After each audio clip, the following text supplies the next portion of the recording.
Last video we saw how we can find still images online, or we can take our own JPEGs, PNGs, GIFs, and even Photoshop files. How we can find sound files, whether they're speeches, music, or sound effects.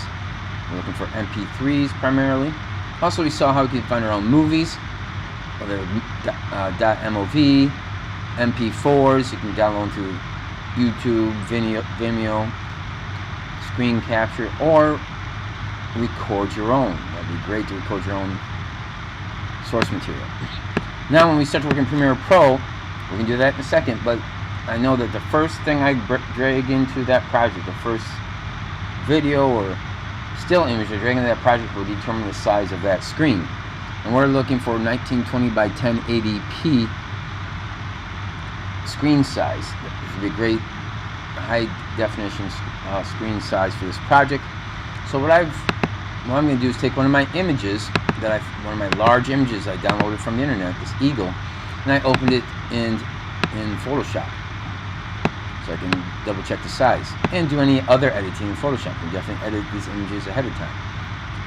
So I'm going to change the size, image size, and I want to look at inches. I'm sorry, pixels, not inches.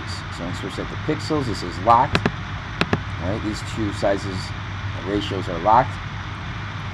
The width now is 1600 by 900. Well, I'm going to change that width. Actually, I'm going to change the height to 1080, and it automatically changes that width to 1920. So that means this image is already to that ratio. Now, if you're using a different image that's not to this ratio, you're going to have to unlock that and manually change the width to 1920, the height to 1080. Now, this will be the first image we drag into our Premiere Pro project, into those tracks, almost like layers or timelines. The first image we drag into that project for use. So if it gets distorted, it doesn't matter. We can always delete it later, but we want to have an image that is 1920 by 1080, or a video that is 1920 by 1080. The first thing we drag in there to determine the screen size. Okay, so I'm gonna once again change that height.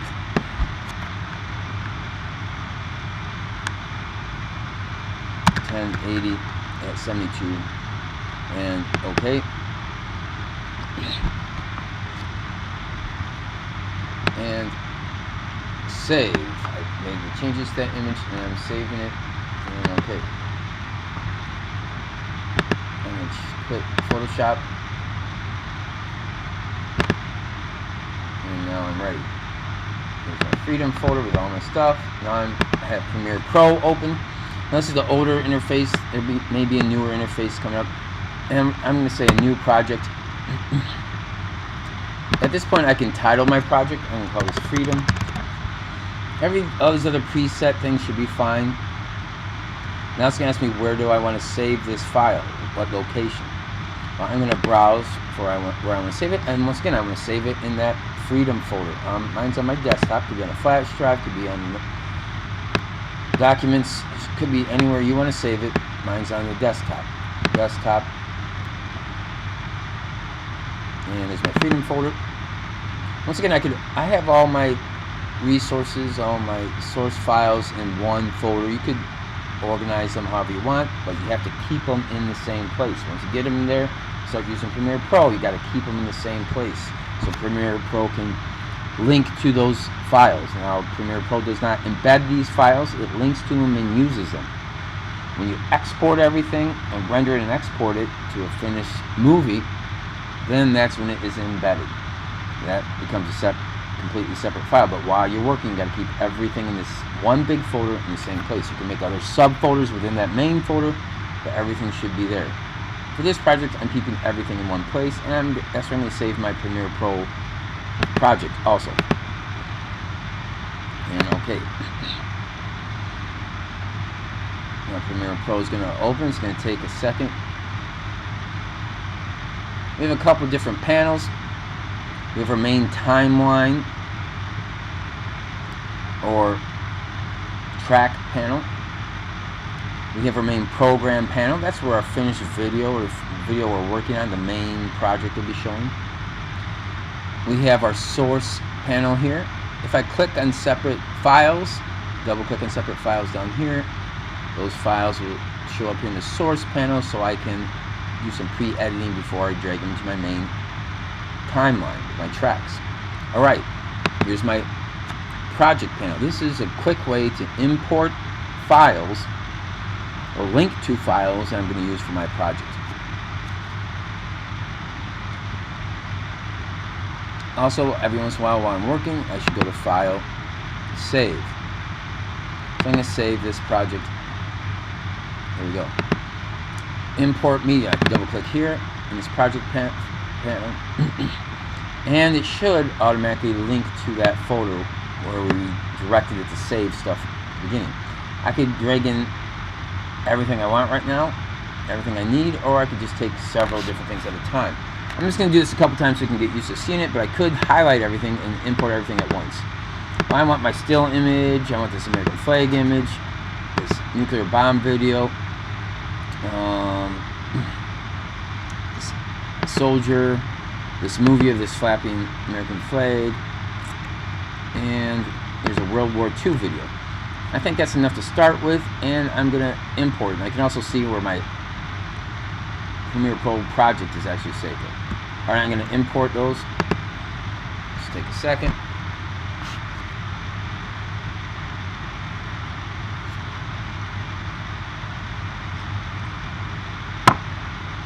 And they should show up down here in this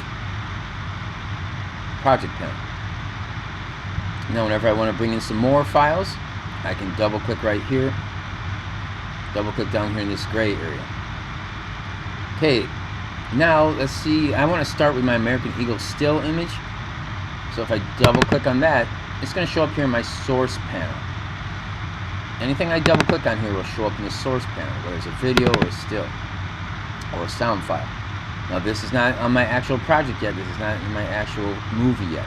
This lets me see things ahead of time, and I can even clip things.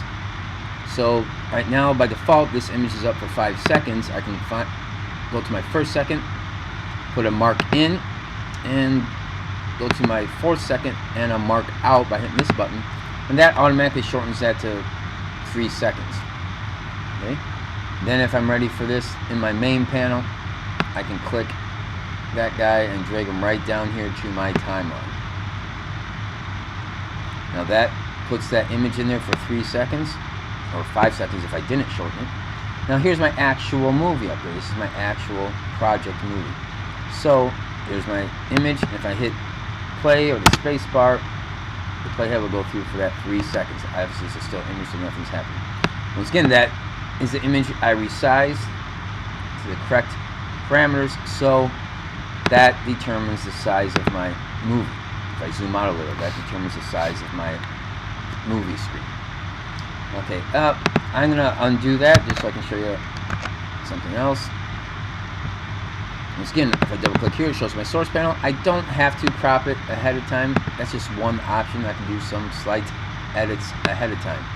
But if I don't want to, I can just click and drag that original image into that timeline. Now it's there for 5 seconds. If I hit the play bar, it's going to go through for 5 seconds. Alright, we can always adjust that later. We'll see that in a second. I'm going to save this, and that's that image determines the size of that screen. Now I could always delete that image later, so if you resize the image that was distorted and you use that to determine the screen size, it doesn't mean you have to keep that image. I could always select that and delete it later. Alright, a little bit about the panels here. I can click the borders between the panels to resize it if I want this one to be bigger.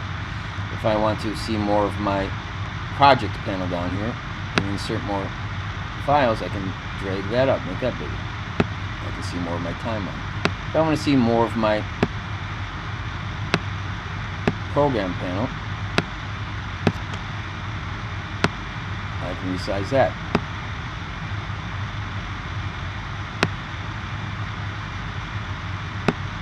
Okay, here's my different tracks. I have a video track, which is stills or videos, and audio track, which would be sound.